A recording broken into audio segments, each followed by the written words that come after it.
Ya, perjuangan untuk mengundang seorang Emilia Fedia. Luar biasa. Hari ini cukup melelahkan untuk hanya siaran tentang kehidupan. Apa topiknya terlalu berat ya?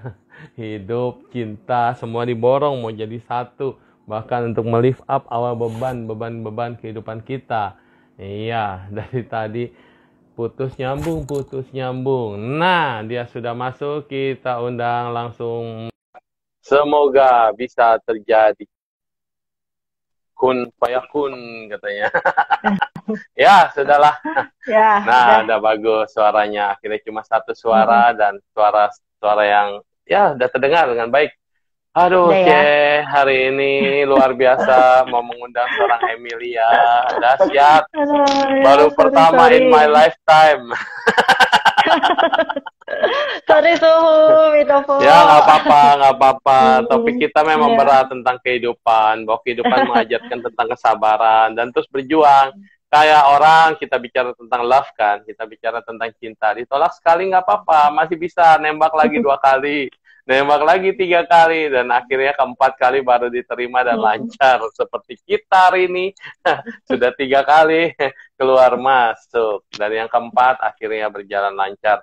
Bahwa inilah tentang kehidupan, cinta, dan kemudian juga kita bicara lagi tentang hidup ya, hidup dan problematikanya.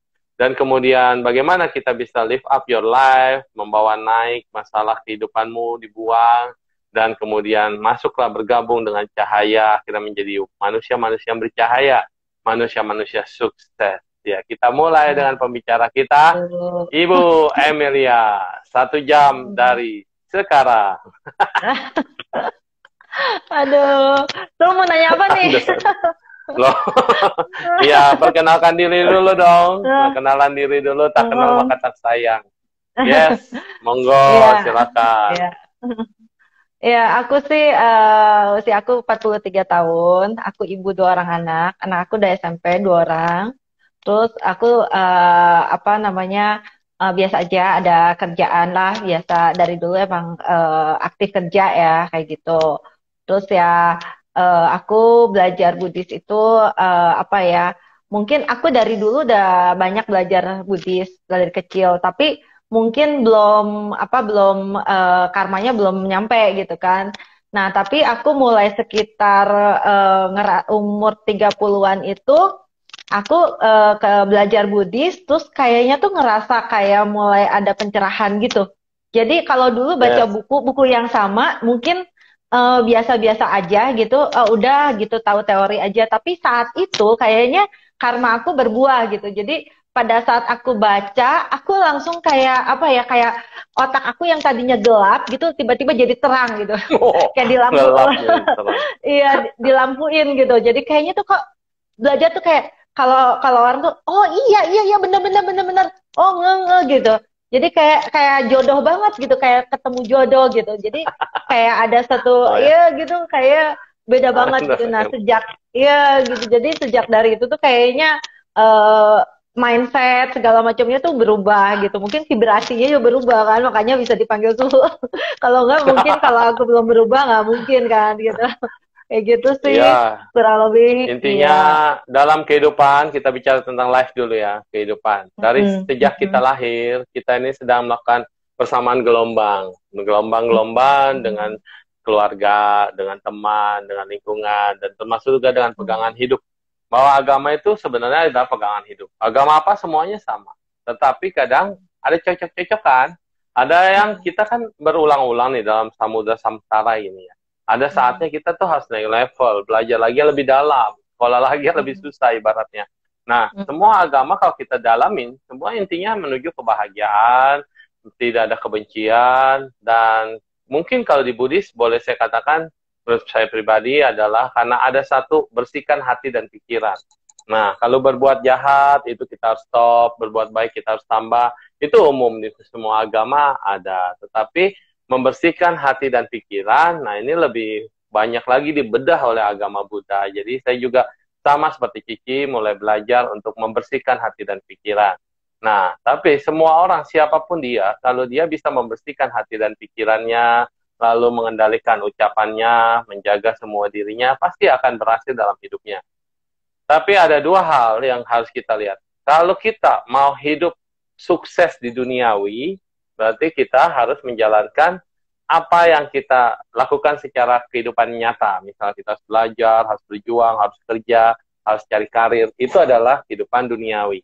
Lalu yang satu lagi adalah kita mengejar spiritual. Spiritual artinya kita harus banyak belajar dengan orang-orang yang bijaksana, kita membaca semua buku-buku kehidupan, dan terutama kita bisa membaca diri.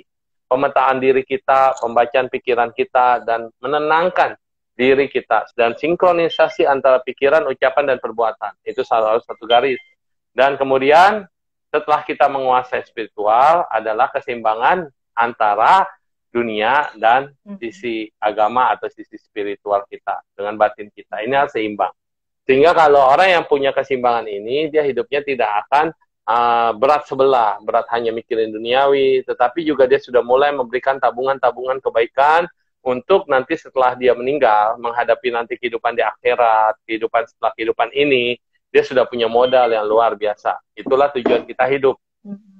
Dan yang penting adalah semua agama mengajarkan kita untuk melatih dan mengendalikan diri. Tetapi kita sudah sadar nih sekarang bahwa kita tidak hidup sendiri. Kalau kita hidup di Indonesia, kita ada 6 agama di Indonesia, dan kita melihat semua sebagai saudara kita. Kita melihat semua sebagai teman-teman kita, dan kita akan bekerja sama juga dengan mereka, dan mereka juga akan membantu kita. Sehingga dengan demikian, kita menjadi satu rumah dengan Bhinneka Tunggal Ika, yang saling mendukung, saling mencintai, dan saling menyayangi. Maka hidupmu akan lebih berwarna. Betul begitu? Iya, aduh. Nah. Kayaknya mendingan Suhu deh yang cerita tentang hidup. Lebih jago Suhu deh. Nah, sekarang gantian Cici yang bicara tentang cinta. Aduh. Tadi di awal udah saya katakan, kadang-kadang orang yang jomblo-jomblo nih bingung nih mengejar cintanya, kata saya. Nggak apa, ditolak 1 kali nggak apa-apa, ditolak 2 kali nggak apa-apa, ditolak 3 kali, bangkit terus, kejar terus. Masa ya yang keempat kali ditolak, ya kayak kita nih, dari tadi putus nyambung. Untuk nyambung live aja agak sulit gitu. Tapi kemudian dengan usaha dan perjuangan akhirnya bisa juga. Nah, mungkin ada saran-saran nih buat para orang-orang yang sedang mencari cintanya agar jangan sampai salah pilih atau jangan sampai terjadi hal-hal yang tidak diinginkan. Bahkan seandainya terjadi hal-hal yang diinginkan, kita bisa menerima itu sebagai bagian dari hidup kita. Tolong tipsnya dan triknya. Iya, ya. Kalau waktu kita masih belum ngerti ya, kita nganggapnya cinta itu harus memiliki gitu kan. Sebenarnya kalau kita tahu tuh cinta itu ada 4 level gitu. Level yang pertama itu kita sebutnya eros gitu kan. Mungkin lebih eros. Ke cinta cinta yang lebih ke nafsu gitu. Cinta yang lebih ke lihat ke fisik gitu. Mungkin cinta yang lebih duniawi kayak gitu kan. Nah, itu banyakan sih anak-anak muda ya, anak-anak muda yang nggak mikirin macam-macam, pokoknya cinta monyet lah gitu kan. Nah, terus udah gitu kita sama monyet. Iya, cinta monyet. Nah, terus mungkin naik levelnya lagi dia ke start love gitu. Cinta yang lebih kayak ke lebih ke temen lebih kayak gitu sayang, lebih perhatian, tulus. Belum tulus banget. Oh, belum. Masih ada hitung-hitungan. Lo traktir gua traktir lo gitu ya. Oke.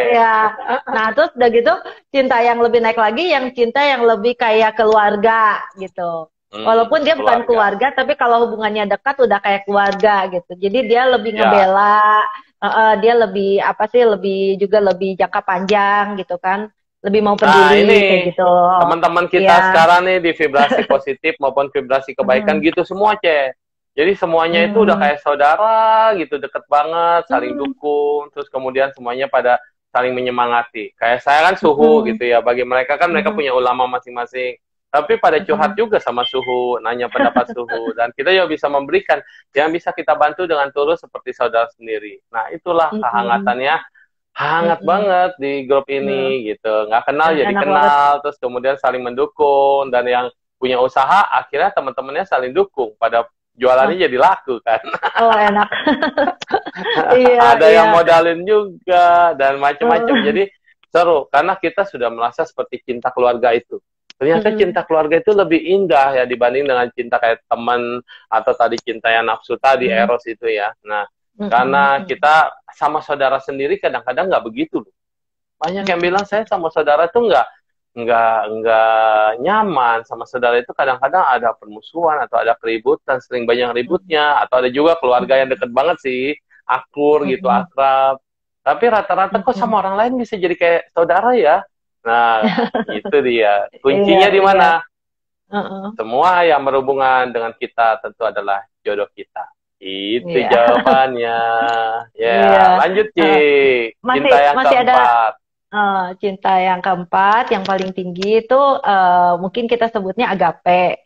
Kalau di Buddhis Ya, itu kita sebutnya metta gitu. meta, Nah, cinta yang eh, eh, universal. iya. Nah, mungkin cinta orang tua sama anak juga masih di bawah itu menurut aku. Karena kadang-kadang orang tua sama anak juga perhitungan dagang kan gitu kan. Nah, tapi kalau misalnya iya suami istri atau gimana, bahkan ibu sama anak juga mungkin masih ada sedikit gitu ya, tergantung level kebijaksanaan. Tapi kalau yang namanya agape atau meta itu udah kayak apa sih apa Tulus. sih body tulus body satwa sama kita Ya, kayak gitu, kayak ya, matahari lah nyinarin bumi kayak gitu kan. Nah, jadi kalau iya. misalnya kita tapi kan nggak semua orang bisa langsung dapat gitu. Kalau orang mau ngerasain yang namanya meta itu kan dia harus ada latihannya, harus ada kesadaran. Kalau nggak ada kesadaran, metanya nggak akan nyampe gitu kan. Terus begitu juga Iya, harus ada kebijaksanaan. Jadi tangganya itu kayak prosesnya itu bertahap lah gitu, ya kan. Nah, kalau misalnya kita udah tahu kayak gitu, kita tuh nggak akan mungkin kalau kita udah ngerasain meta walaupun sedikit aja gitu ya, kita nggak akan mungkin ngerasain kurang kurang sayang gitu kan. Banyak kan orang kan ditanya kenapa lu kayak gitu. Iya nih, jablay kata gitu kan. Jarang dibelah misalkan gitu. Iya iya kan maksudnya lah kenapa heeh, kenapa ya abisnya dia udah nggak sayang lagi sih gitu kan. Nah sebenarnya iya, sayang nggak sayang itu kan sebenarnya kalau misalnya dia udah bisa ngerasain meta, ternyata alam semesta ini dengan segalanya itu sangat sayang sama dia gitu. Jadi dia ngerasa tuh iya. hatinya itu udah penuh gitu. Jadi kalau kayak tangki cinta itu udah penuh gitu kan. Yang Dan gitu. itu tuh iya gitu. Jadi nggak kosong kayak gitu kan. Banyak kan tuh orang ngerasa kenapa banyak yang kayak nggak baik gitu ya. Karena mereka itu pelampiasan kadang ngerasa kurang kasih sayang kayak gitu kan. Karena dia Ya, mengharapkan kasih sayang dari orang-orang sekitar dia yang ternyata nggak bisa ngasih betul. seperti apa yang dia mau gitu. Dan ternyata itu kan bisa Nah, dibilang kan bukan cinta gitu. Karena kalau orang yang namanya cinta nggak mungkin ada penderitaan. Ya, yes, orang bilang ya kan kalau kalau gue lu jalan sama orang lain sama teman walaupun siapa nggak boleh ya karena lu milik gue misalnya kayak gitu kan karena ya, gue cinta ah, sama lu. Nah itu tuh sebenarnya ah, eh, itu levelnya masih di bawah, bukannya enggak, itu levelnya masih di bawah karena iming-imingnya cinta padahal itu ego gitu yang main. Dan orang yang ngerasa ngerasa terkekang atau ngerasa jadi terbebani, ngerasa dalam iming-iming karena gue cinta sama lu gitu. Padahal itu bukan cinta gitu kan. Bukan cinta yang lebih tinggi, ya, levelnya masih di bawah. Nah, kalau misalnya kita bisa ngerti level-level cinta ini kan kita bisa ningkatin lagi gitu sampai di atas gitu. Kalau kita udah sampai di atas udah ngerasain, kita ngelihat yang di bawah itu kayak apa ya senyum aja gitu. Pura-pura aja gitu ya. Bukan cinta loh sebenarnya gitu. Ya kan? Hanya manipulasi aja gitu. Kayak gitu aja sih kalau ya, aku ngelihat tentang cinta tuh kayak ya. gitu. Mm-mm. Jadi kalau kita bicara hidup dan kehidupan, dari awal, dari kita dalam kandungan, kita sudah Mm-mm. mengenal yang namanya cinta. Mm-mm. Dari kita mau hidup, kita sudah berjuang dengan yang namanya cinta. Ketika anak kita, anak dalam kandungan, merasakan kasih sayang ibunya, kasih sayang ayahnya di dalam dirinya, di dalam kandungan itu ya, dia sudah bisa merasakan semua getaran itu dengan perfect, dengan baik sekali. Dia sudah merasakan yang namanya cinta. Tapi sering waktu berjalan dan kadang-kadang ibu hamil juga tidak sadar kalau dia sedang berbadan dua. Jadi kadang-kadang kebencian, emosi, dan apapun yang berkecamuk dalam pikirannya, kegalauan dalam kehidupan, akan sangat berpengaruh dengan si jabang bayi. Dan banyak orang tidak sadar itu. Sehingga bentuk ekspresi apa yang akan diserap oleh si ibu, baik positif maupun negatif, semua akan ditelan mentah-mentah oleh si jabang bayi. Dan ini bahayanya adalah bayi itu sudah mencerap hal-hal positif negatif. Cuma dia tidak bisa berpikir, kenapa begini dan kenapa begitu. Setelah manusia dilahirkan, cinta kasih yang kedua sudah kita rasakan dalam cinta adalah dekapan seorang ibu terhadap anaknya. Air susu ibu mengalir ke dalam darah anaknya dan menyatu bahwa air susu ibu adalah darah ibu. Dan ketika ibu menyusui anaknya, itu sudah terjadi ikatan kasih yang luar biasa. Itu ada cinta, pelajaran cinta kedua. Dekapan, ketika anak nangis, ibu menggendong dan mendekap, membelai, dan menyusui. Itu adalah cinta getaran yang terdahsyat nomor 2. Dan cinta yang nomor 3 adalah setelah kita beranjak balita, di mana orang-orang yang mendukung kita, membantu kita saat kita jatuh, berjalan, dan saat kita berlari, kemudian saat kita mantap melangkah. Ini adalah cinta yang ketiga, yaitu bahwa cinta orang tua. Peranan ayah di situ juga besar. Identik dengan ayah yang diinginkan, seperti apa ayahnya, bagaimana ayahnya, itu juga menjadi peranan yang terbesar. Ini adalah cinta nomor 3. Dan kita beranjak dewasa, ini adalah pencarian jati diri. Ini adalah cinta diri sendiri. Ketika kita seorang anak remaja berusaha untuk menyayangi dirinya sendiri, melihat siapa jati dirinya, apa yang diinginkan, dan apa yang akan dia tuju, ini adalah cinta 3. Dia lebih selfish, bahasanya selfish. Jadi dia akan mencari pemberontakan, mencari pembenaran, dan mencari apapun yang dia ingin explore. Nah, ini agak bahaya di masa-masa cinta yang berapa tadi? Keempat ya. Dan yang keempat ini adalah masa-masa dia untuk eksplorasi tentang apa itu cinta, dan akhirnya nanti akan bermuara pada cinta nafsu, yaitu ketika dia sudah remaja. Dan ketika remaja ini akan mulai muncul jatuh cinta dengan orang lain, ingin memiliki orang lain. Bukan untuk membahagiakan orang lain loh. Ngomongnya sih untuk membahagiakan orang lain. Tetapi dia ingin memiliki orang lain. Ingin mengatur orang lain. Ingin memegang orang lain. Ingin mengatakan, kamu itu punyaku, milikku, aku, dan aku. Nah, ini adalah cinta yang tadi dikatakan cinta pribadi atau cinta nafsu ya, mulai muncul di situ. Karena kalau kita ingin melihat dia bahagia atau pasangan kita bahagia, tentunya kita tidak pernah akan memberikan masalah kepada dia. Kita tidak akan membuat kepala dia pusing. Kita akan melihat dia bahagia. Bahkan termasuk kalau seandainya dia bahagia dengan orang lain. Katanya, asalkan kau bahagia, aku juga bahagia. Ketika kau bahagia dengan orang lain, harusnya aku bahagia. Tapi yang terjadi, aku cemburu. Dan kalau aku udah cemburu, aku marah-marah. Kalau aku sudah marah-marah, aku tidak puas dan aku harus melukaimu, bicara pun menyakitimu, dan kemudian hasil keputusan terakhir adalah kita berpisah. Saat berpisah ditanya, loh kenapa berpisah? Yalah, karena terlalu banyak ribut. Kenapa ribut? Karena cemburu. Kenapa cemburu? Karena aku terlalu sayang sama dia. Loh, kalau terlalu sayang sama dia, kok berpisah? Nah, kan ini kan salah satu yang harus kita renungi dan kemudian, iya, kenapa ya kalau kita sayang sama dia, kok ujungnya menjadi perpisahan? Nah, itu nggak ada yang bisa jawab tuh. Terus kalau mau balik lagi, oh ada satu yang bakal menghalangi, itu namanya gengsi. Kita mau sadar kita salah, ya dia baik banget. Dan akhirnya kita mau minta maaf lagi juga berat. Gengsi menghalangi kita. Akhirnya berlalulah yang namanya cinta menjadi kebencian. Iya, Suhu, kalau jatuh cinta itu sebenarnya penderitaan loh, Suhu. Orang kan bilang ya sakit bahagia namanya lagi. jatuh. Iya. Mana ada jatuh yang nggak sakit? Iya. Jauh banget kan kalau cinta itu bahagia, kalau jatuh cinta itu menderita gitu. Iya, makanya harus naik lift biar angkatlah orang yang kau sayangi. Iya, jangan dijatuhin. Orang cinta kok dijatuhin. Coba bahasa itu aneh-aneh emang, falling in love ya, falling in love. Jatuh cinta. Padahal jatuh itu sakit. Mesti berdiri cinta ya, atau terbang cinta ya, naik cinta. Iya, kalau jatuh cinta kan jatuh. Nah, kenapa dibilangnya jatuh? Iya, karena dia bilang dari mata jatuh ke hati, Ci.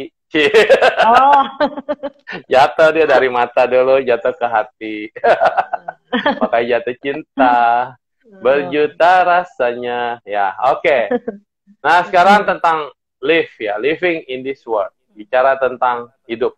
Cici ini kan juga udah berkecamuk dalam banyak ya, bertemu dengan orang-orang besar, bertemu dengan pejabat, bertemu para bisnismen, Bahkan sampai orang yang paling dekat dengan cewek-cewek cantik, Bang Hotman aja juga udah dideketin pula. Nah, Enggak, itu kan nggak semua enggak. orang punya kehidupan kayak begitu gitu. Nggak semua orang bisa hidup seperti Kiki, bisa bergaul dengan sangat luas, dan banyak orang punya dream, cita-cita seperti itu. Nah, untuk melangkah seperti itu, kira-kira step-stepnya apa aja yang bisa disampaikan ke kita? Ya, Ya. buat your true story lah, Hmm. bercerita dikit. Yes. Iya, nih. Iya. Ya pokoknya intinya itu kita berdamai dulu sih sama diri kita sendiri gitu. Kalau Yes. kita masih masih belum berdamai, belum bisa nerima diri kita sendiri, belum sayang sama diri sendiri, belum nerima apa adanya, kita nggak bisa percaya diri gitu. Yeah. Apa namanya? Terus jadi kita ngelihat orang lain tuh langsung udah kayak musuhan atau langsung tiba-tiba minder, tiba-tiba gimana. Tapi kalau kita berdamai sama diri kita sendiri kan kita damai banget gitu kan. Oh ya, Iya. satu aku nggak ada niat buruk sama orang itu ya kan. Yang Iya. kedua, aku mau Betul. mau belajar dan nggak semua orang loh nolak orang lain yang mau belajar. Kadang-kadang kita negatif thinking sendiri aja. Ah, gue kan bukan Iya. siapa-siapa. eh, Dia kan orangnya tinggi gitu kan. Terus mungkin dia nanti Iya. nganggapnya gue mau apa. Lah, kita dalam hati kita tanya sama diri kita sendiri. Kita itu Iya. mau belajar sama dia dan siapa tahu memang dia mau ngajarin juga gitu. Dia malah welcome juga sama kita gitu. Nggak seperti yang negatif Hmm. thinking di pikiran kita kayak gitu. Jadi yang penting kita Betul. tuh yaitu cinta lagi gitu. Jadi kalau kita bawa cinta di dalam hati kita ya kan ketemu siapa kita udah nggak ngelihat oh dia orang besar, orang kecil, kita cinta aja semua gitu. Iya, jadi biasa aja gitu. Lah sama-sama manusia gitu kan.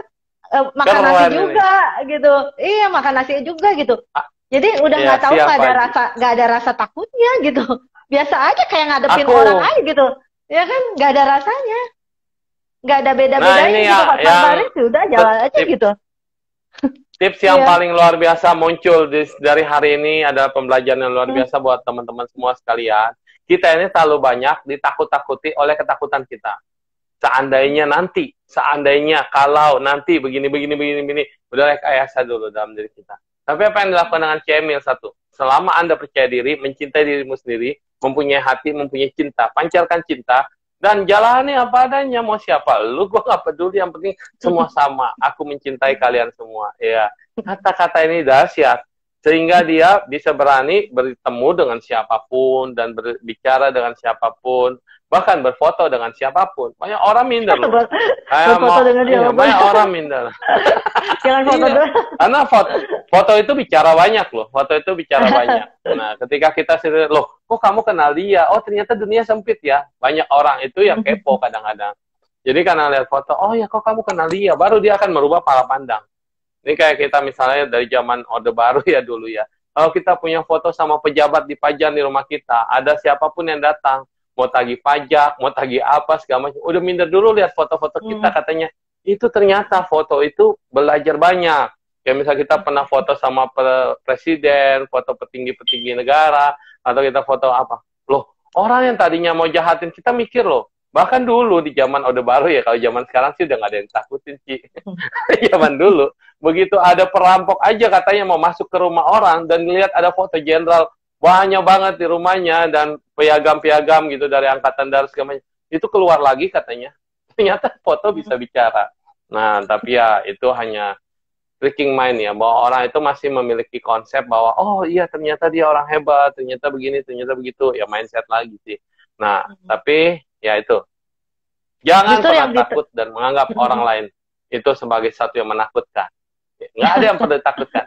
Itu kata Sis Emilia. Iya, justru Halo. kita tuh takut kalau kita ada niat jahat. Kita takut. Betul. Iya. Takut. Kita mau deketin orang, mau kenalan sama orang, kalau kita ada niat jahat sama dia, justru malah kita tuh takut gitu. Dan orang tuh udah ngerasain gitu. Ya kan, orang malah mundur atau apa. Tapi dalam hati kita mau kenalan sama dia, kita mau berbuat baik kok. Mungkin walaupun kita orang kecil, kita juga sebenarnya bisa nolong dia. Aku pernah kenalan sama satu konglomerat. Konglomerat nih bisa dibilang, ini kisah nyata, 10 terbesar terkaya di Indonesia. Ya kan, aku bukan mau pamer ya, sorry itu. Walaupun orang sehebat itu, waktu itu lagi di pertemuan, dia itu, aku ngelihat dia itu kesusahan untuk ngefoto. Ya, jadi aku dengan inisiatifnya bilang aku langsung begini. Waktu itu aku masih belum kenal siapa dia. Jadi aku masih belum tahu dia konglomerat.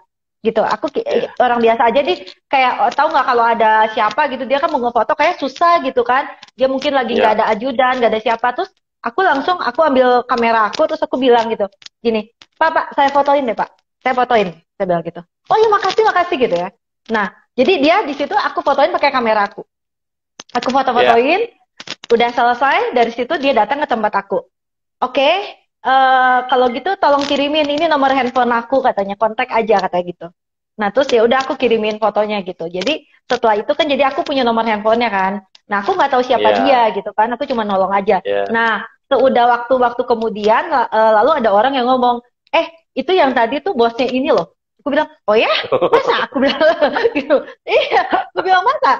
Oh, aku sih perlakuin orang biasa aja gitu, mau difotoin kayak gitu. Kalau mau orang biasa juga, dia lagi dibantu, orang akunya lagi bisa gitu kan, aku tawarin aja gitu. Ternyata aku bisa kenalan dan aku punya nomor telepon konglomerat itu, dan mungkin gitu kan, aku kalau misalnya kontak, siapa kamu, saya yang bantu fotoin bapak gitu. Oh iya welcome gitu kan, ya kan, bukan iya pak, siapa kamu, iya pak, itu yang saya waktu itu yang kemarin datang mau malak duit bapak gitu kan, misalnya ya, karena niat buruk gitu. Iya ya kan. Nah, kalau kita niatnya baik ya kan gitu, itu hanya kebetulan aja gitu. Jadi pokoknya kalau kita niat baik, saya rasa walaupun bagaimana nggak ada yang tahu gitu. Dan kalaupun kita ada meminta sesuatu dari dia, misalnya kita mau minta petunjuk gitu, atau mau minta keren aja gitu foto sama dia karena dia orang terkenal gitu ya. Ya, itu pun dalam artian mungkin siapa tahu aku bisa nginspirasi orang lain, atau misalnya aku bisa seperti apa, kayak gimana. Jadi kalau kita bawa niatnya baik, kita nggak ada pikiran yang jahat sama orang itu, kita nggak takut. Yang kita takut kalau kita nih udah jahat nih, wah gue mau apain dia nih. Iya, mau kita mau deketin, kita mau kenalan, kita mau mukanya senyum kayak gimana pun, orang itu pasti udah punya yang namanya, kalau punya intuisi itu udah kayak menjauh gitu, ya kan? Tapi kalau kita niatnya baik, siapa sih yang nggak mau welcome sama kita gitu loh? Mau orang tinggi, mau orang rendah gitu kan, semua juga pasti welcome kayak gitu. Inilah pelajaran kedua dari seorang Emilia Fedia ya. Pelajaran kedua adalah kalau kita tidak berbuat jahat, kita melakukan kebaikan, jangan pernah takut. Betul. Lakukan segala sesuatu dengan tulus. Nggak peduli dia siapapun dia, baik anak kecil, orang biasa, pejabat, atau bahkan orang kaya, bahkan konglomerat sekalipun, lakukanlah demi kebaikan, dan kamu tidak perlu tahu siapa dia. Banyak banget petuah-petuah zaman dulu juga seperti ini. Bahwa zaman dulu orang yang baik dengan tulus, tanpa pilih-pilih. Kalau misalnya dia tahu di itu udah konglomerat mah, udah pasti pada tawarin bantuan. Nggak usah ditanya, udah pasti pengen mendekat, ada gula, ada semut. Tapi kalau kita tulus membantu siapapun dia, tiba-tiba kayak zaman dulu tuh suka banyak raja yang nyamar. Raja yang pergi turun ke rakyatnya tapi nyamar. Karena nggak ada tahu orang rakyatnya rajanya seperti apa gitu. Tiba-tiba banyak banget yang tulus melakukan bantuan, membantu dengan segala macam. Dan akhirnya raja gantian, mengangkat orang itu. Nah, jadinya sebetulnya dalam berbuat baik, paling anti kalau kita berbuat baik dengan pamrih. Ingat ya, paling anti. Lakukanlah dengan tulus kepada siapapun, maka gelombang kebaikan akan dahsyat menghamparimu. Yeah. Yes. Terus tentang lifestyle. Sebagai seorang pembuat sepatu atau yang bermain-main dengan sepatu wanita, apa sih arti kaki bagi seorang wanita? Loh, nggak nyambung kan? Nggak nyambung. Enak aja nggak nyambung. Ntar saya sambungin, makanya saya tanya dulu sama pembuat sepatu. Nyambung ya? Ya udah. Iya dong. Ya. Apa sih yang nggak nyambung? Ya udah. Nih, oke. Sepatu dan kehidupan ya berarti. Ya pokoknya aku tuh. Kaki. Pertanyaan saya tentang kaki wanita. Oh ya, kaki. Kaki wanita. Aduh. Kaki wanita dengan kehidupan. Kan kemarin Cici yang bikin kuis, sekarang saya yang bikin kuis. Oh ya. Aduh. Dapat hadiah nggak? Dapat. Oh, ya. Banyak, tenang aja. Yes, gimana? Iya. Kaki dan sepatu lah, ya karena tukang sepatu. Iya. Pokoknya kalau lihat sepatu apa ya? Kalau lihat kaki orang tuh namanya tukang sepatu udah bisa nebak ukurannya. Gitu. Ya karena udah sering ngelayanin dulu ya, kalau ada toko sendiri ngelayanin orang. Jadi kalau orang datang kakinya Aku langsung ambilin gitu, terus dia bilang, kok ibu udah tahu sih ukuran kaki saya? Udah tahu lah, orang udah lihat gitu kan. Kok bisa tahu? Iya iyalah, tiap hari megangin kaki, liatin kaki gitu. 38, 39, kok udah bisa nebak lihat kaki orang gitu, sampai bentuk-bentuknya pun Ya. aku udah hafal gitu misalnya. Karena kan ada kasus-kasus yang gak cocok pakai sepatu apa gitu. Nah, sepatu Hmm. juga bisa dibilang walaupun diinjak-injak, sepatu ini juga Hmm. sebenarnya ini apa yang cukup berjasa ya untuk kita, untuk hidup kita. Ya kan kalau nggak ada sepatu mana bisa jalan gitu kan, mana bisa Ya. foto-foto sama orang, ya mana bisa ini gitu, apa namanya? eh, ya ada satu cerita nih gitu kan. Dia Hmm. punya usaha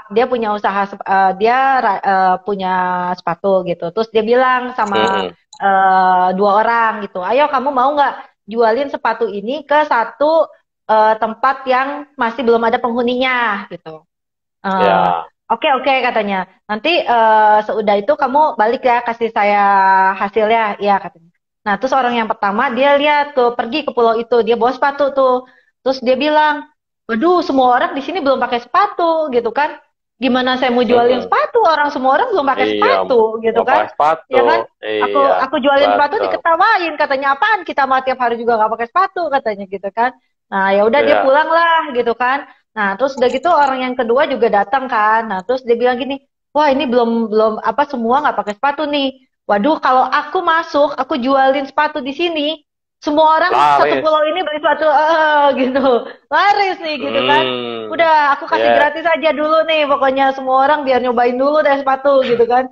Nah, udahnya, waduh ini market aku satu pulau katanya gitu kan. Nah, ini market yang besar Hmm. nih, ini adalah. Nah, terus udah gitu dia akhirnya pulang kan gitu. Nah, udah pulang terus ditanya Ya. anak orang yang pertama gitu. Kenapa? Gimana? Hmm. Tuh di tempat pulau yang nggak ada orang pakai sepatu Boro-boro mau laku, orangnya aja pada nggak pakai sepatu. katanya gitu kan. Gila, Iya. apa katanya gitu Ya. ya. Marah-marah tuh dia. Jadi kamu nggak ada hasil. Hmm. Ya boro-boro ada hasil, aku kayak orang gila ke sana katanya gitu kan. Oh, oke oke Iya. katanya. Terus orang yang kedua gimana? Wah, kabar baik nih katanya. Ini berkah banget nih Hmm. katanya apa? Aku bakal jadi orang kaya katanya. Kenapa? Ya satu Iya. pulau tuh bakal aku kasih aja raja-rajanya gitu kan pakai sepatu. Nanti Iya. semua satu pulau tuh bakal pakai sepatu aku. Aku bakal kaya Iya. raya gitu kan. Nah gitu. Iya. Jadi mungkin kayak gitu. Nah ternyata dua orang yang sama dengan kondisi yang sama ternyata hasilnya beda gitu. Jadi kalau bisa dibilang gimana kita cara ngelihat hidup kita. Ya, betul. Tapi belum menjawab pertanyaan. Apa kaki wanita? Ah, Mode gitu. Modenya tuh seperti ya. Halo. Suhu, sinyalnya masih bagus, Muter-muter dari tadi. Iya. suaranya masih jelas. Kayaknya Di suara aku sih jelas. agak berhenti Suara sih. jelas, tapi kalau gambar dia stuck. Gambar Mm-mm. dia rada-rada freeze, gerak dikit freeze. Nggak Mm-mm. apa-apa, yang penting suara Tuh, lanjut ya. lancar. Ya. Ya lanjut. Masuk Tentang kali ya. wanita, kaki Hidup itu wanita. Iya, sebagai kaki berkah. wanita. Belum kejawab itu. Hidup itu sebagai Ya. sesuatu yang mesti cari apa hal yang baiknya, sisi baiknya gitu dari setiap keadaan kayak gitu. Jadi itu Hmm. juga sebenarnya refleksi sih untuk kita mandang hidup kita kayak gitu. Hmm. Oke. Ibu Thank you. Tapi kau belum menjawab pertanyaanku tentang kaki di aku, wanita dan ya aku tunggu sepatu. dulu. Iya. Apa Iya, arti kaki wanita dan tuh sepatu? gitu tuh ceritanya. Udah. Nah, Ini gimana nih kau belum nyambunginnya? jawab. Ini Hah? kau belum jawab. Tentang kaki wanita dan sepatu. Belum jawab. Apa itu arti kaki Harus harus wanita dan sepatu? itu Iya, kan kan kuis. udah. Itu tentang penjualan sepatu. Ilmu Kan baru memang, ilmu baru dari Sis Emilia bicara tentang trik penjualan, bagaimana mindsetmu untuk menjual. Tapi belum menjawab tentang kaki wanita dan sepatu. men- kan menjual itu tadi udah nyambung sama kehidupan gitu Oke, kan. yes. Sekarang giliran saya dah, yang bukan tukang sepatu Iya, akan menjawab tentang sepatu dan iya. wanita. Dari kecil kita sudah ingat dengan yang namanya kasih ibu kepada beta, ya kan? Tak Iya. terhingga sepanjang masa. Terus di mana bagian yang terindah dari seorang ibu? Di mana bagian yang termulia dari seorang ibu? Katanya surga ada di telapak kaki ibu. Oh. Yeay. Ya hadiahnya nggak jadi deh dikasih. Ya. Itu Jadi mah ternyata kaki udah disiapin jawabannya. mana ada spontan, no rekayasa. Nah, ini baru mau lanjut bahwa kaki seorang wanita adalah tempat di mana dia bisa mengabdi semuanya. Kenapa dikatakan surga ada di bawah telapak kaki ibu? Karena sang ibu melangkah selalu di jalan setapak yang disebut dengan jalan kehidupan.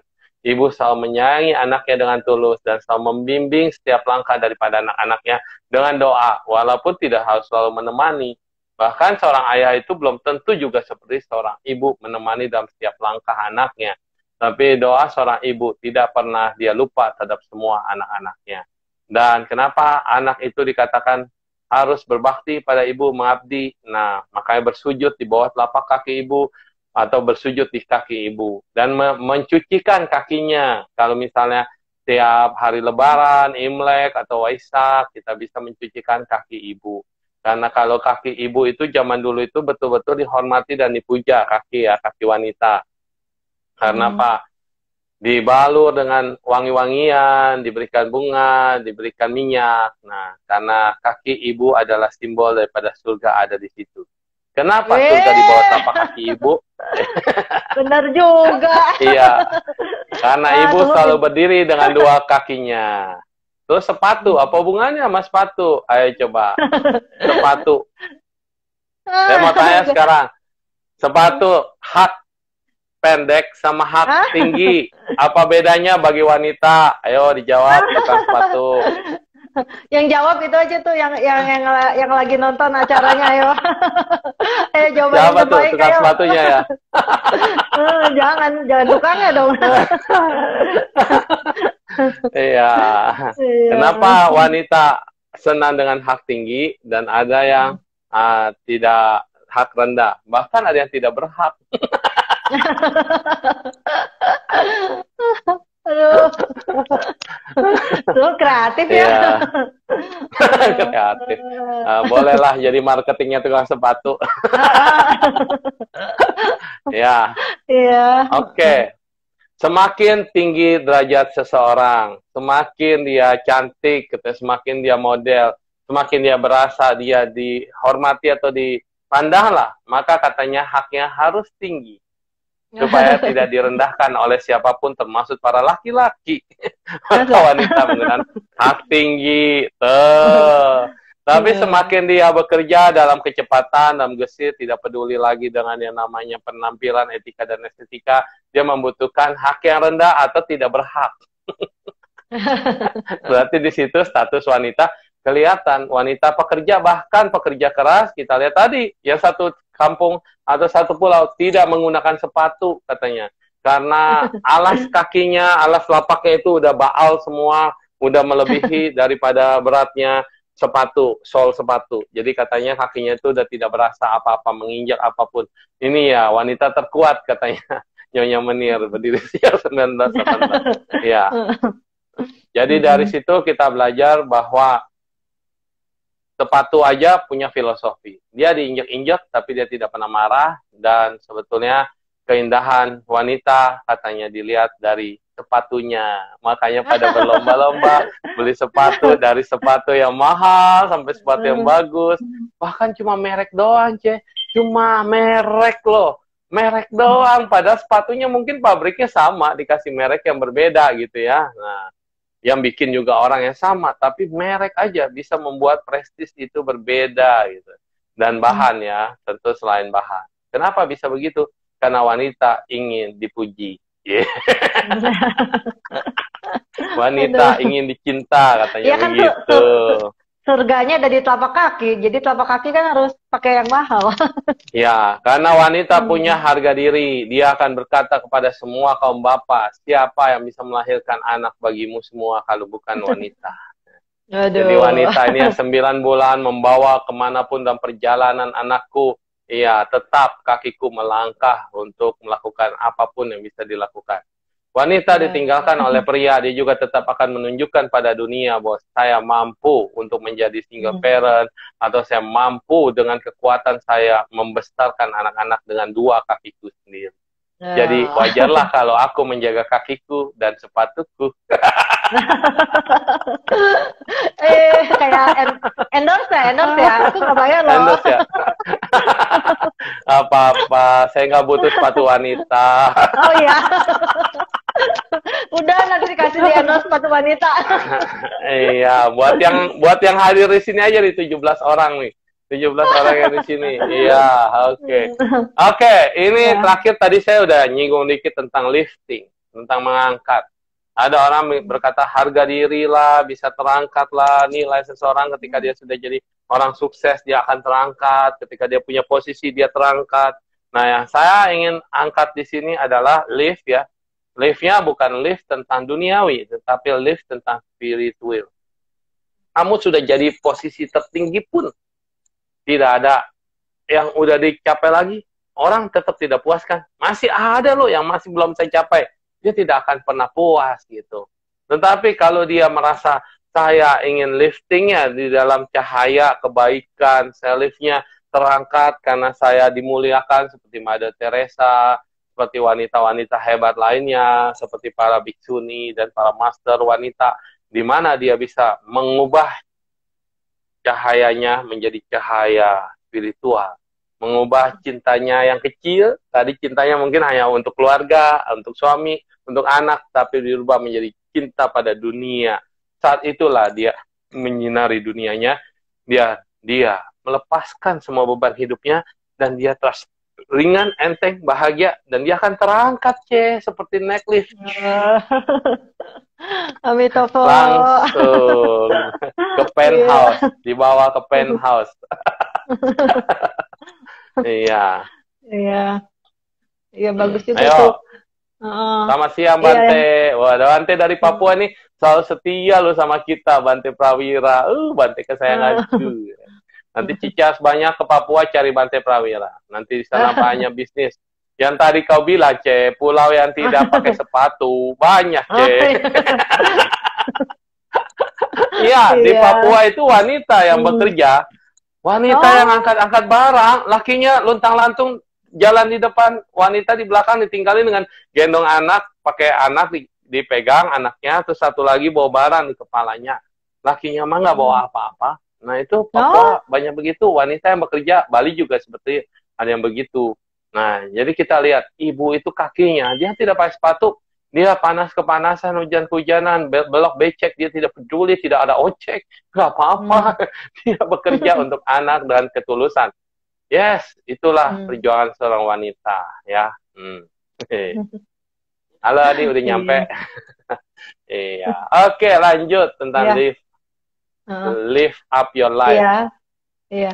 Mungkin kalau bagaimana pertanyaannya dulu, Tado? Bagaimana pertanyaannya dulu? Live up your life ya. Bagaimana Cici mengangkat perjuangan sendiri, mengangkat diri sampai mengejar karir, dan sekarang bukan sampai di situ saja, tapi juga mencintai dunia pendidikan dan ingin menjadi pendidik, pengajar, dan memberikan pendidikan sebagai edukasi sebagai sesuatu yang paling tinggi. Aku tahu cita-citamu itu luas sekali dan mulia sekali. Tolong bagaimana mengangkat ini live seperti itu. Yes. Sepatu kulit. Ya, silakan. Iya. Iya, pokoknya kalau banyak orang kan mikir kalau kita ngangkat ngangkat orang lain tuh kalau kita mau ngangkat diri kita sendiri tuh harus jatuhin orang lain gitu. Waduh. Tapi iya, banyak kan orang gitu kan gitu. Tapi sebenarnya filosofinya tuh kalau kita mau ngangkat orang lain, sebenarnya diri kita keangkat juga sih. Ya, gitu. Betul. Jadi kita awalin aja ngangkat orang lain dulu gitu. Jadi nanti ya kitanya juga jadi ringan gitu. Kitanya jadi karena kitanya juga ada yang ngangkat, orang lain juga ngangkat gitu. Iya, ketika kita memancarkan cinta kasih atau pandangan kita atau perjuangan kita atau pergerakan kita pada orang lain, ternyata dukungan itu banyak, kamu tidak sendiri, you are not alone, gitu kan. Dan orang-orang mulai membantumu, orang-orang mulai membuat kamu menjadi lebih berarti gitu. Ya. Terus kalau bilang hidup itu kayak apa sih berat gitu kan? Tapi kan buat orang akrobatik kan badannya ringan, ya kan? Nah, iya betul. Yes. Kenapa dia bisa punya ilmu ngeringanin tubuh gitu kan? Nah, Sedangkan kita ngerasa ya kan gitu. Nah jadi sebenarnya maksudnya kalau kita juga kalau misalnya bisa kita tahu caranya, ternyata cara kita mandang dunia di apa hidup itu nggak jadi beban. Gimana kita punya mindset sama kita punya skill gitu. Kalau kita nggak punya skillnya, kita nggak bisa misalnya kayak orang balet berdiri juga di atas kaki satu jari kan, kayak gitu. Kok kaki lagi? Kaki lagi? Iya kan kau jualan sepatu. Oh iya. Terus? Iya. Jadi kalau orang balet kakinya berdiri satu, badannya berat bobotnya misalnya 60 kilo, 50, badannya bisa diangkat. Dan hanya dengan jari satu kaki. Karena dia tahu caranya kan. Gitu. Dan dia nggak ngerasa badannya berat. Coba pikirin. Kalau dia mikir di otaknya, kaki jari satu harus ngangkat badan saya yang berat begini. Mana bisa gitu kan. Pasti berat dong gitu. Nah tapi kalau dia bilang, aku tahu caranya. Gitu kan, aku tahu caranya. Mungkin pertama kali berdarah. Banyak kan kalau orang balet kakinya pasti pertamanya tuh bisa berdarah, lecet, luka-luka. Tapi kan nanti kalau dia udah bisa kan dia berdiri di atas kaki dan dia bisa sampai lari-lari, loncat-loncat, gitu udah bisa loncat turun lagi, muter-muter ya. Nah gitu. Jadi ternyata kalau kita bisa punya ilmu meringankan tubuh, ya kan, meringankan tubuh dan tahu caranya, ternyata dan kita ngerubah mindset kita, ternyata bisa. Kita nggak ngerasa lagi hidup kita berat, nggak gitu. Jadi kita udah keangkat lah gitu kan, udah keangkat sendiri gitu kan. Kayak gitu aja sih, tuh menurut aku. Iya, kalau sekolah tentang akademiku. Mengangkat apa cek kalau akademiku? Iya. Nanti ilmu cara ngelihat hidup itu jadi ringan itu belajarnya sama Suhu Nengxiu ya. Jangan sama aku. Badanku berat ya. Tapi kan bisa ringanin tubuh, ilmu meringankan tubuh, ayo. Ilmu meringankan tubuh, saya hanya meringankan beban saja ya. Oke, filosofi balet yang luar biasa. Ketika seorang mau mengangkat kakinya untuk meringankan, untuk mengangkat seluruh badannya dan dia tidak lagi terasa berat dan dia bisa masalah ringan, itu butuh latihan bertahun-tahun, keuletan dan segala macam. Karena saya ada Miss Eva juga, dia ngajar balet sampai internasional. Bagi mereka yang tidak mau susah-susah, tidak mau berjuang, tidak mau sakit-sakit dan menderita, maka dia tidak akan pernah sukses menjadi balerina. Balerina itu dia yang mau fight, dia mau berjuang, mau menaklukkan sampai keseleo, terkilir dan segala macam adalah hal biasa. Itu dijadikan sahabat sehari-harinya. Nah, saat itulah dia baru mulai bisa meringankan badannya. Jadi semua butuh latihan. Yes. Dan terakhir bicara tentang akademiku Indonesia adalah ingin mengangkat semua orang Indonesia untuk maju dan berjuang. Kaum wanita, para Sri Kandi. Nah, itu ada Ibu Elisa Herman. Dia pengen bercita-cita jadi Ibu Kartininya Indonesia. Jadi dia punya cita-cita mencerdaskan semua bangsa, khususnya kaum wanita. Bahkan cita-cita dia sangat luar biasa. Itu tolong digandeng ya, Ce. Nah, Vivi Chandra juga penyanyi Buddhis yang luar biasa, selalu berbuat kebaikan dan berjalan di jalan kebenaran. Ya, itu juga suara yang sangat indah dan lagu-lagu yang abadi sampai sekarang selalu kita dengar. Dan terakhir adalah Cinderella. Cinderella dengan sepatu kaca. Kita topiknya ke sana sih. Ada tentang lift, tentang lift. Oh iya, tentang lift ya. Jadi kalau seseorang yang sudah dibully sama saudara-saudaranya, sama ibunya, dapat perlakuan tidak menyenangkan, selalu disuruh-suruh, hidupnya pahit, disirikin dan segala macamnya, ya itu seperti yang Cinderella rasakan. Tiba-tiba dalam satu malam dia diberikan kesempatan oleh Ibu Peri untuk pergi berkunjung ke pesta dan tertinggallah kisah sepatu kaca itu. Ya. Bagaimana? Bisa diceritakan? Aduh, nih PR-nya susah-susah. Susah. Aduh, Ibu Guru. Ini bagian dari Akademiku Indonesia. Mempunyai cita-cita bahwa semua anak gadis, semua orang yang punya impian, punya cita-cita untuk menjadi putri, untuk menjadi sesuatu yang sangat berhati dan berharga. Jangan pernah, don't never give up. Ikutilah Akademiku Indonesia bersama Ibu Emilia Fedia. Maka kamu akan dinaikkan dan akan bertemu dengan pangeranmu. Sepatu dari kulit rusa. Aduh. Iya, ya pokoknya intinya awalnya aku mikir kan aku senang belajar dari dulu. Cuma kan belajar juga kalau kita punya ilmu, punya pengalaman, tapi kita nggak pernah dibagiin ke orang lain juga buat di kita nggak ada hasil apa-apa sih gitu, ya kan? Yes. Istilahnya kalau mati juga nggak akan dibawa kan gitu, ya kan? Nah, kita punya ilmu buat apa gitu kan? Nah, terus udah gitu aku juga banyak ngeliat orang-orang kenalan aku tuh banyak yang orang pinter-pinter gitu.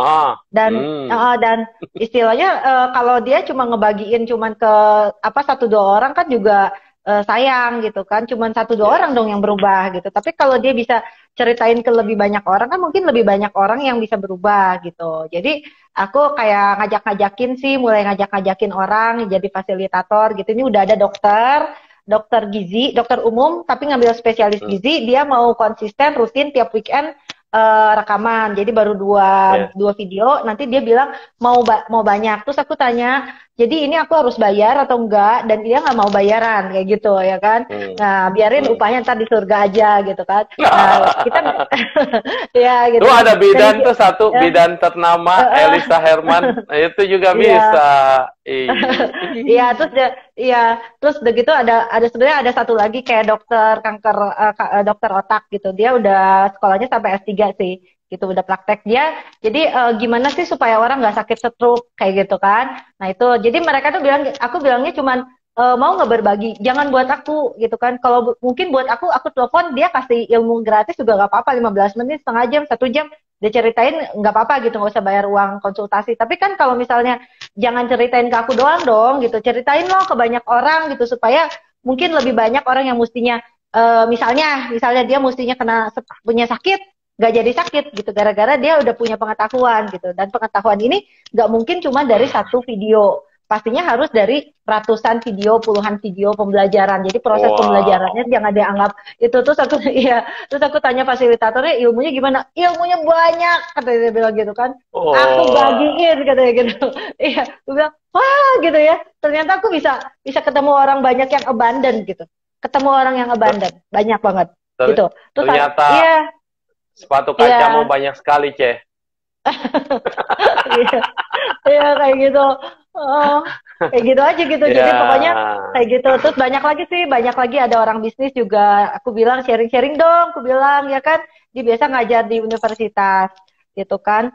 Ada yang di UI, ada di Unpar gitu. Dia dosen gitu. Terus dia bilang ya apa-apa katanya. Aku sharing aja katanya, dia bilang gitu. Ya kan. Siapa tahu orang lagi ada kena masalah, dia dengerin terus dia bisa gitu ya kan. Kayak gitu aja supaya dia juga malah ternyata orang yang udah ngerasain memberi itu bahagia gitu. Jadinya ngerasanya malah pengen memberi gitu kan. Dan dia ngerasa juga mungkin ya kayak tangan di atas gitu.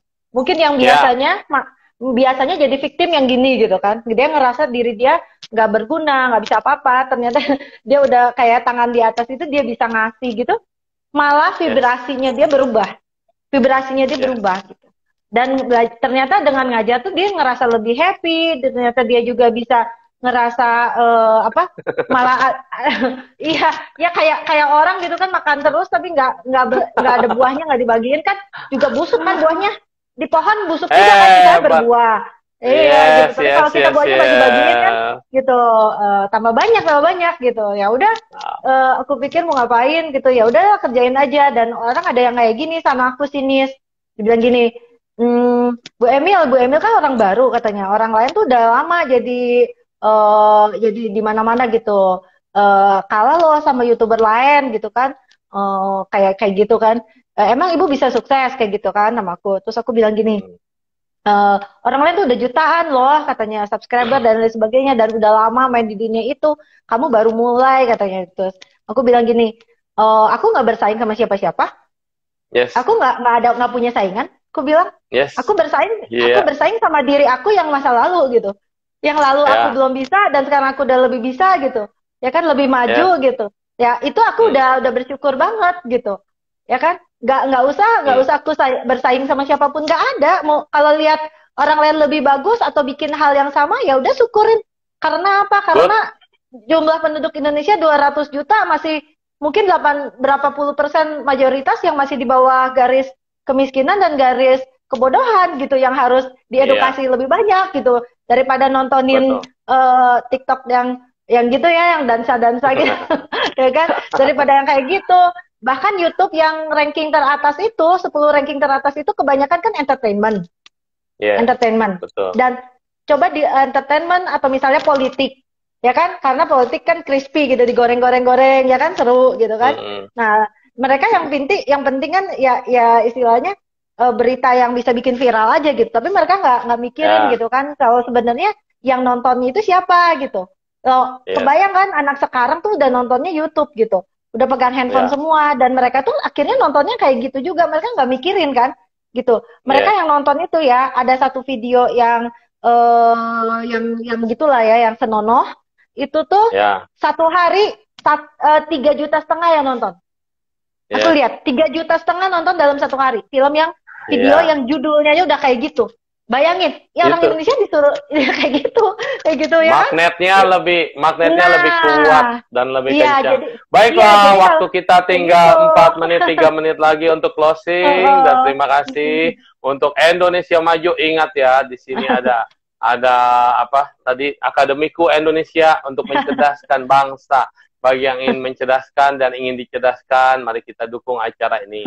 Dan saya juga punya acara ini bukan untuk siapa-siapa, tapi untuk menjadi rekaman kemudian. Nanti Anda mau mencari file tentang apa, tentang siapa narasumbernya, apa topiknya, udah banyak bisa disajikan selama pandemi. Jadi berkaryalah selama karya itu tidak dilarang, dan berbahagialah selama bahagia itu menjadi sesuatu yang bisa dirasakan oleh siapapun. Dan yang jelas, tidak ada yang perlu membeli mahal-mahal, dan tidak ada yang perlu juga memperoleh bayaran yang semahal-mahalnya, karena bayaranmu nanti katanya ada di akhirat. Bayaran kebaikan akan sangat dahsyat, luar biasa daripada bayaran duniawi, karena yang kita kumpulkan di tabungan di duniawi ini semuanya akan kita tinggalkan, dan semua tidak akan ada yang dibawa.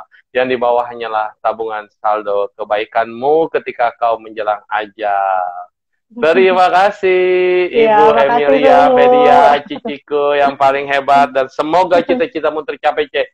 Mau nyari dosen, aku juga bersedia ya, rekaman tapi jangan banyak-banyak, hampir ratusan. Sedikit saja tetapi berarti dan bermakna. Terima kasih, goodbye semuanya, dan terima kasih atas waktunya semua yang sudah bergabung. Terima kasih Ibu Elisa dan semuanya, selamat jumpa, dan semoga tayangan kita betul-betul bisa bermanfaat dan mengedukasi semua orang. Bye-bye. Semoga semua malu berbahagia.